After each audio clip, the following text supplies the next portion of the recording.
Bonjour et bienvenue sur Boulevard BD. Aujourd'hui, celle qui parle. En mars 1519, Cortés débarque à Potonchan, dans la péninsule du Mayahab. Après une brève mais violente bataille qu'il remporte contre le cacique du coin, il se voit offrir les 20 esclaves du vaincu morts dans l'affrontement. Parmi elles, Malinali, une jeune femme issue d'une famille noble mais au passé déjà lourd. Fille du cacique Yulduluta, ce dernier lui apprend rapidement le Nahuatl, la langue des Aztèques, afin de lui permettre de se défendre oralement et de pouvoir négocier avec eux dans leur empire. Son rang de chef local ne le protégera nullement d'eux. Il sera enlevé et tué alors qu'elle est encore enfant. Sa mère se remariera avec un autre petit chef local. Quelques années après, et malgré son statut, elle est vendue au cacique maya Chamanek de la région de Potonchan. Elle y apprend la langue maya et, avec le Popoluca et le Nahuatl, elle acquiert ce qui fera d'elle un personnage central de la conquête du Mexique par les Espagnols.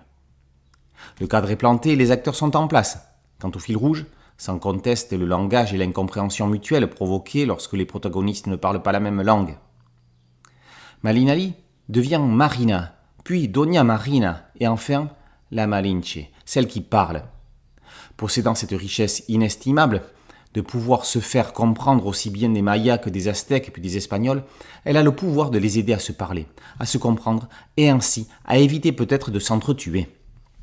Mais dans ce nouveau monde où les cartes se redistribuent par l'arrivée des conquistadors, toutes ces décisions, tous ces choix seront-ils positifs pour chacun ?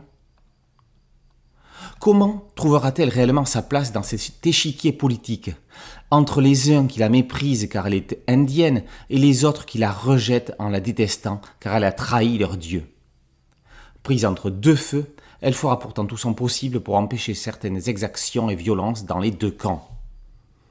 Héroïne féminine et involontaire, restée dans l'ombre d'un conquérant avide de gloire, elle est incontestablement une figure emblématique de l'histoire du Mexique. C'est donc son parcours si controversé qu'Alicia Rajava nous propose de découvrir sans parti pris, ni sentimentalisme bien pensant. Et pour ne rien gâcher au plaisir de cette lecture, un style graphique s'adaptant parfaitement au sujet et à l'ambiance voulue par Alicia Rajava.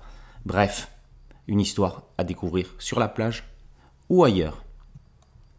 Celle qui parle, par Alicia Rajava Avelan, est paru aux éditions Bambou dans la collection Grand Angle.